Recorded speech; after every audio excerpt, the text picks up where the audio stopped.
মির্জা ফখরুল ইসলাম আলমগীর অত্যন্ত কঠিন কথা স্পষ্ট করে বলেছেন এবং পরিষ্কার করে দিয়েছেন বিএনপির রাজনৈতিক অবস্থানকে। বলছেন যে স্বাধীনতা বিরোধী শক্তি ভুল পাল্টে ভাব দেখাচ্ছে, তারাই নতুন বাংলাদেশ করতে পারবে। দর্শক বুঝতেই পারছেন যে রাজনীতির যে বিভাজন ঘটেছে, স্বাধীনতার পক্ষে বিপক্ষে, মুক্তিযুদ্ধের পক্ষে বিপক্ষে, সেই বিভাজনে বিএনপি এখন খুব কঠিনভাবে স্বাধীনতা এবং মুক্তিযুদ্ধকে আপহোল করছে।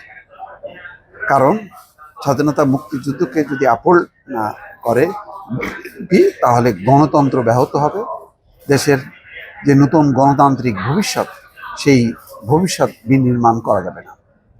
সেই কারণে প্রায় প্রতিদিনই মির্জা ফখরুল ইসলাম আলমগীর ঘুরে ফিরে কিন্তু স্বাধীনতা মুক্তিযুদ্ধের পক্ষেই বক্তব্য দিচ্ছেন এবং অন্যান্য নেতারাও সেটা অনুসরণ করছেন। তিনি বলছেন, যে শক্তি 1971 সালে বাংলাদেশের স্বাধীনতার বিরোধিতা করেছে, আজ সেই শক্তি ভোল পাল্টে এমন ভাব দেখাচ্ছে যে নতুন বাংলাদেশ করতে পারবে। বাংলাদেশের মানুষ একথা বিশ্বাস করতে পারে না। শহীদ বুদ্ধিজীবী দিবস উপলক্ষে ডিপ্লোমা ইঞ্জিনিয়ার্স ইনস্টিটিউশনে বাংলাদেশ জাতীয়তাবাদী মুক্তিযোদ্ধা দল আয়োজিত এক আলোচনা সভায় তিনি এই কথা বলছেন। তিনি বলছেন, যে আমার স্বাধীনতাকে অস্বীকার করেছে তাকে বিশ্বাস করার মতো কোনো কারণ থাকতে পারে বলে আমি মনে করি না। তিনি আরো ব্যাখ্যা করে বলেছেন যে আমরা লড়াই করে, যুদ্ধ করে একটি স্বাধীন ভূখণ্ড এনেছি। এই ভূখণ্ড আজ স্বাধীনতার দিকে থাকবে নাকি স্বাধীনতাকে নস্যাৎ করে দিতে চেয়েছিল তাদের দিকে যাবে? আজকে এই প্রশ্নগুলো আসছে। এই জন্য এই স্বাধীনতা বিরোধী শক্তি আবার মাথা চাড়া দিয়ে উঠেছে। এই শক্তি আজকে আবার মানুষকে বিভ্রান্ত করছে ধর্মের নামে। 1971 সালেও কিন্তু সেই ধর্মের নামে বিভ্রান্ত করতে চেয়েছিল। আমি খুব পরিষ্কারভাবে বলতে চাই, 1947 সালে এই শক্তি সেদিন পাকিস্তান আন্দোলনের বিরোধিতা করেছে। এই শক্তি 71 সালে বাংলাদেশের স্বাধীনতার বিরোধিতা করেছে।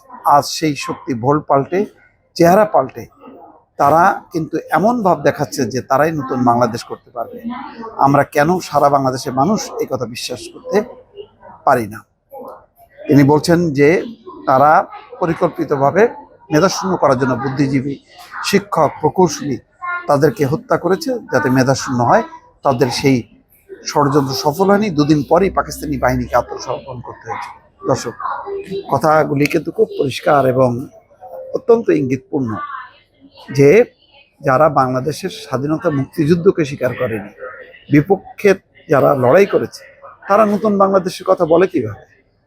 কিন্তু এটাই তো ঠিক, 5ই আগস্টের পর অনেকেই বলছে নতুন বাংলাদেশ গড়তে হবে, পুরনো রিসেট বাটনে সমস্ত ইতিহাস মুছে দিতে হবে, সংবিধানকে মুছে দিতে হবে। সংবিধান 72-এর সংবিধান মুছে দেওয়া মানে স্বাধীনতা মুক্তিযুদ্ধকে পুরোপুরি অস্বীকার করা।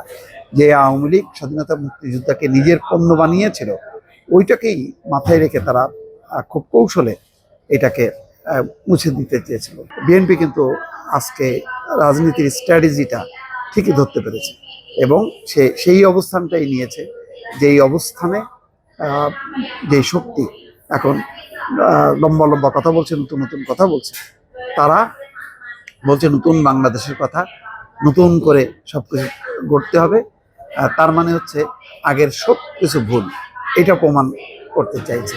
কিন্তু বিএনপি বলতে চাইছে যে অতীতের সংগ্রাম, আন্দোলন, স্বাধীনতা, মুক্তিযুদ্ধ সবই ধারাবাহিকতা। সেই ধারাবাহিকতাই আজকে বাংলাদেশ স্বৈরাচার মুক্ত হয়েছে এবং নতুন করে আবার গণতন্ত্রের ভবিষ্যৎ বিনির্মাণের একটি সুযোগ এসছে।